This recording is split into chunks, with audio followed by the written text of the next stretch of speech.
ദേശീയപാത തകർന്നു വീണതില് നമ്മുടെ സംസ്ഥാന സർക്കാരിന് യാതൊരു പങ്കുമില്ല എന്ന് പ്രസംഗിച്ചിരിക്കുകയാണ് മുഖ്യമന്ത്രി പിണറായി വിജയൻ. അദ്ദേഹം പറയുന്നത് ആ മുതൽ ക്ഷ വരെയുള്ള കാര്യങ്ങൾ ചെയ്യുന്നത് കേന്ദ്രമാണ്, അതുകൊണ്ട് ഇത് തകർന്നു വീണിന്റെ ഉത്തരവാദിത്വം കേന്ദ്രത്തിന് തന്നെയാണ്, അല്ലാതെ നമ്മളോട് ചോദിക്കണ്ട എന്നാണ്. ഇതിൽ ആദ്യമായിട്ടൊരു കാര്യം പറയാനുള്ളതേ, മലയാള അക്ഷരങ്ങളിൽ അതിപ്പോ സ്വരാക്ഷരങ്ങളിലായാലും വ്യഞ്ജനാക്ഷരങ്ങളിലായാലും ക്ഷ എന്നൊരു വാക്കില്ല. ഷായും കായും കൂട്ടി എഴുതുമ്പോൾ വരുന്ന ഒരു കൂട്ടക്ഷരം മാത്രമാണ് ക്ഷ. ശരിക്കും മലയാളത്തിലെ ആ മുതൽ ഇൻ വരെ എന്നാണ് പറയേണ്ടത്. അതിലാണ് നമ്മുടെ മലയാള ഭാഷ അല്ലെങ്കിൽ അതിന്റെ അക്ഷരം അവസാനിക്കുന്നത്. അപ്പൊ മുഖ്യമന്ത്രി ഈ പറഞ്ഞ ക്ഷ ശരിയല്ല കേട്ടോ. അപ്പൊ നമുക്ക് ഇങ്ങനെ ഒരു കാര്യം എടുക്കാം. ദേശീയപാതയുടെ നിർമ്മാണത്തില് ഭാഗികമായിട്ട് സംസ്ഥാന സർക്കാർ പങ്കാളികളാണെന്നും എന്നാൽ പൂർണ്ണമായും അതിന്റെ ഉത്തരവാദിത്വം തങ്ങൾക്കല്ലെന്നും ഇപ്പൊ തകർന്നു വീണിട്ടുണ്ടെങ്കിൽ അതിന്റെ കാരണം ബോധിപ്പിക്കേണ്ടതും കേന്ദ്രമാണ്, ഞങ്ങളോട് ഇതൊന്നും ചോദിക്കേണ്ട, ഇനി എന്തും പറയാമെന്നുള്ള ഒരു ധൈര്യത്തിന്റെ പേരിൽ ഇങ്ങനെ ഒരു വാർത്ത കിട്ടിയപ്പോ നിങ്ങൾ സംസ്ഥാന സർക്കാരിനെതിരെ അത് ഉപയോഗിക്കുകയാണ് എന്ന രീതിയിലാണ് മുഖ്യമന്ത്രി പറഞ്ഞത്. എന്നാൽ മുഖ്യമന്ത്രിയുടെ മരുമകനും നമ്മുടെ പൊതുമരാമത്ത് മന്ത്രിയുമായ റീൽസ് മന്ത്രി മുഹമ്മദ് റിയാസ് പറഞ്ഞിരിക്കുന്നത് ഇങ്ങനെ ഒന്നുമല്ല.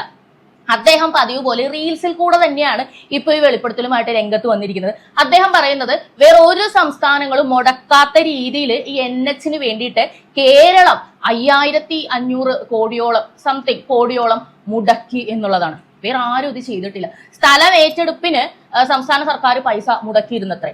അപ്പൊ ആ രീതിയിൽ സംസ്ഥാന സർക്കാരിന് ഇതിൽ ഉത്തരവാദിത്വമുണ്ട്. അത് മാത്രമല്ല, മുൻപ് പങ്കുവെച്ച ഒരു റീൽസിൽ ഇദ്ദേഹം തന്നെ പറയുന്നുണ്ട്, അത് സംസ്ഥാന പാതയിലൂടെ ഇങ്ങനെ നടന്നുകൊണ്ട് ഞങ്ങൾ ഇത് മോണിറ്റർ ചെയ്തുകൊണ്ടിരിക്കുകയാണ്, ഞങ്ങളുടെ ഒരു ടീം ഇതിന്റെ ഗുണനിലവാരം ഉറപ്പുവരുത്തിക്കൊണ്ട് ഇങ്ങനെ നോക്കി നോക്കി നോക്കി പോയിക്കൊണ്ടിരിക്കുകയാണ്. ഞാൻ ഉൾപ്പെടെ ഞങ്ങൾ എല്ലാവരും ഒരു ടീമായി സഞ്ചരിച്ചുകൊണ്ട് പരിശോധിക്കുന്നുണ്ട്. ഞങ്ങൾ ഫീൽഡിൽ സ്ഥിരമായിട്ട് പോകുന്നുണ്ട്. എല്ലാ മാസവും ഞങ്ങൾ ഇതിന്റെ റിവ്യൂ നടത്തിയിരുന്നു.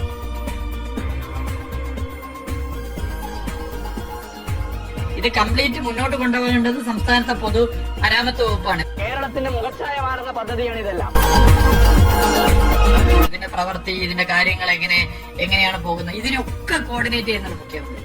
അപ്പൊ മുഖ്യമന്ത്രി പറഞ്ഞതുപോലെയല്ല കാര്യങ്ങൾ എന്നാണ് നമ്മുടെ പൊതുമരാമത്ത് മന്ത്രി പറയുന്നത്. അപ്പൊ സത്യത്തിൽ പൊതുജനങ്ങൾ എന്ന നമ്മൾ ഇതിൽ ആര് പറയുന്നത് വിശ്വസിക്കണം? ഇനി ദേശീയപാത നിർമ്മാണം എങ്ങനെയായിരുന്നു, ഇപ്പൊ തകർന്നു വീണ ആ പാതയുടെ നിർമ്മാണം എങ്ങനെയാണെന്ന് നോക്കി കഴിഞ്ഞാൽ തികച്ചും അശാസ്ത്രീയമായിട്ടുള്ള രീതിയിലായിരുന്നു.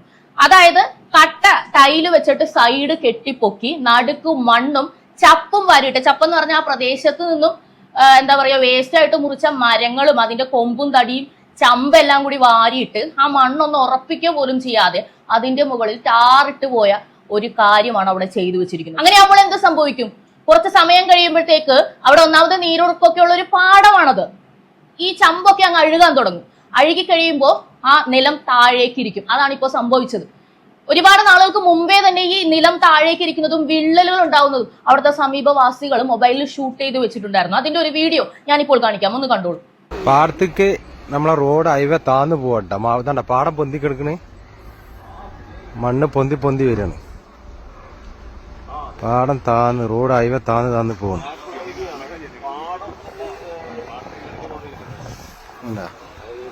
പാടത്തേക്ക് താന്ന് പോകണം. അങ്ങനെ മണ്ണ് പൊന്തിയതാണ് ഈ കാണുന്നത്. പൊട്ടി പൊട്ടി വരണേ.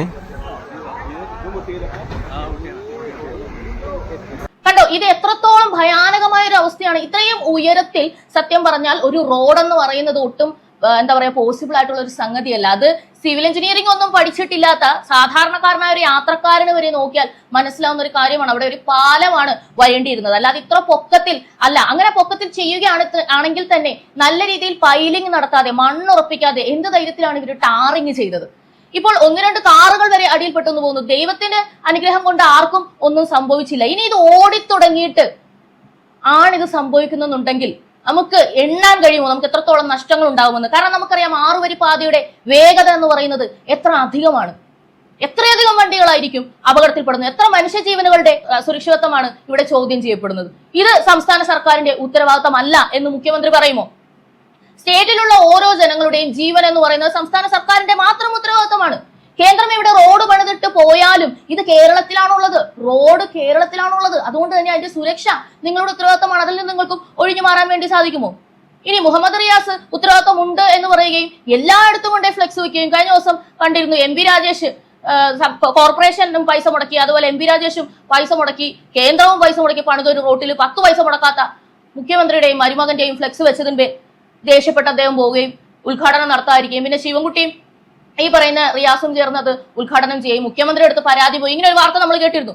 അതിന്റെ വൈകുന്നേരം തന്നെ എം പി രാജേഷ് അത് നിഷേധിച്ചുകൊണ്ട് പുറത്തു വന്നിട്ട് പറഞ്ഞു അങ്ങനെ ഒരു സംഭവമില്ല. പക്ഷെ നമുക്കറിയാം അദ്ദേഹത്തിന് കിട്ടേണ്ടത് നല്ലതുപോലെ ഫയറിംഗ് കിട്ടിയതുകൊണ്ടായിരിക്കണം അദ്ദേഹം ആ കാര്യം മാറ്റി പറഞ്ഞത്. പക്ഷെ വാസ്തവം ഇത് തന്നെയാണ്. എല്ലായിടത്തും ആളാകാൻ വേണ്ടി താങ്കൾ പൊതുമരാമത്ത് മന്ത്രിയാണോ അതോ റീൽസ് വകുപ്പ് മന്ത്രിയാണോ എന്നാണ് ആളുകൾ ചോദിക്കുന്നത്. നിങ്ങൾ രണ്ടുപേരും രണ്ട് രീതിയിൽ പറഞ്ഞാൽ ഞങ്ങൾ ഇത് എന്താണെന്നേ വിശ്വസിക്കേണ്ടത്? മുഖ്യമന്ത്രി പറയുന്നതാണോ വിശ്വസിക്കേണ്ടത്, അല്ലെങ്കിൽ പൊതുമരാമത്ത് മന്ത്രി പറയുന്നതാണോ വിശ്വസിക്കേണ്ടത്? ആദ്യം നിങ്ങൾ രണ്ടുപേരും കൂടി സംസാരിച്ച് ഒരു യോജിപ്പിൽ എത്താനാണ് ഞങ്ങൾ എല്ലാവരും ആവശ്യപ്പെടുന്നത്. എന്നിട്ട് നിങ്ങളൊരു തീരുമാനം പറഞ്ഞാൽ പോരെ.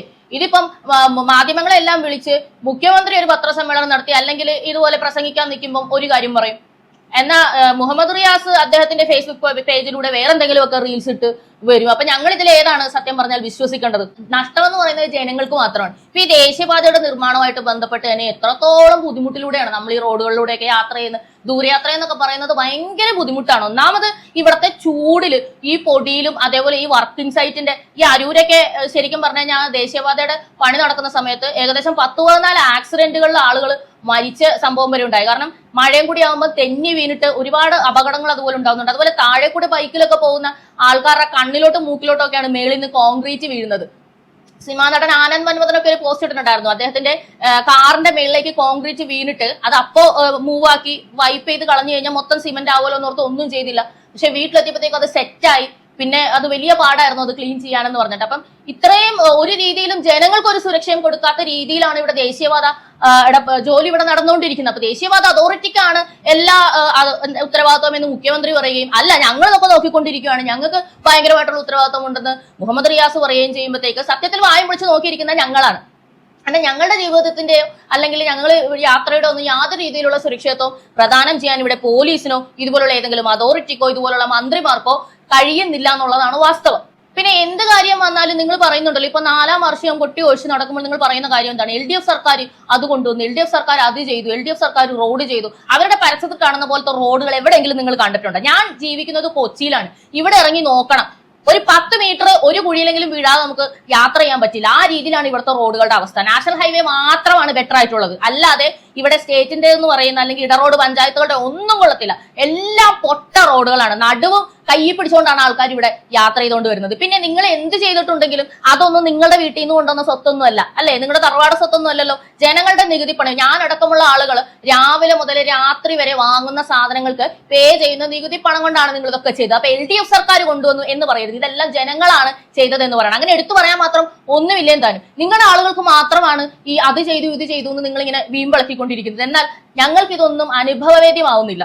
നിങ്ങൾ പറയുന്നത് ഭരണത്തിന്റെ രുചി ജനങ്ങൾ അനുഭവിച്ചറിയണമെന്ന്. ഇത്രയും അരുചിയുള്ള ഒരു ഭരണം ഇതുവരെ കേരളം നേരിട്ടിട്ടില്ല എന്നുള്ളതാണ് സത്യം. എവിടെ പോയാലും, അത് ഹോസ്പിറ്റലിൽ പോയാലും അവിടെ ഇന്നും കൂടി ഞാനൊരു പോസ്റ്റ് വായിച്ചതേ ഉള്ളൂ. കോട്ടയം മെഡിക്കൽ കോളേജിൽ ഒരാളുടെ അനുഭവം. എത്ര വൃത്തികെട്ട രീതിയിലാണ് മെഡിക്കൽ കോളേജുകൾ കൈകാര്യം ചെയ്തത്. അതിനെക്കുറിച്ച് ഒരു വീഡിയോ ഞാൻ അടുത്തത് ചെയ്യുന്നുണ്ട്. ഒരു ചേട്ടൻ അദ്ദേഹത്തിന്റെ 2 പെൺമക്കൾ നഷ്ടപ്പെട്ട ഒരു വാർത്ത ഹൃദയവേദകമായിട്ടാണ് ഞാൻ കണ്ടത്. അത് ഞാൻ നിങ്ങളോട് അടുത്ത വീഡിയോയിൽ പങ്കുവയ്ക്കാം. അപ്പോൾ തുടർന്ന് കാണും പബ്ലിക് ഒപ്പീനിയൻ.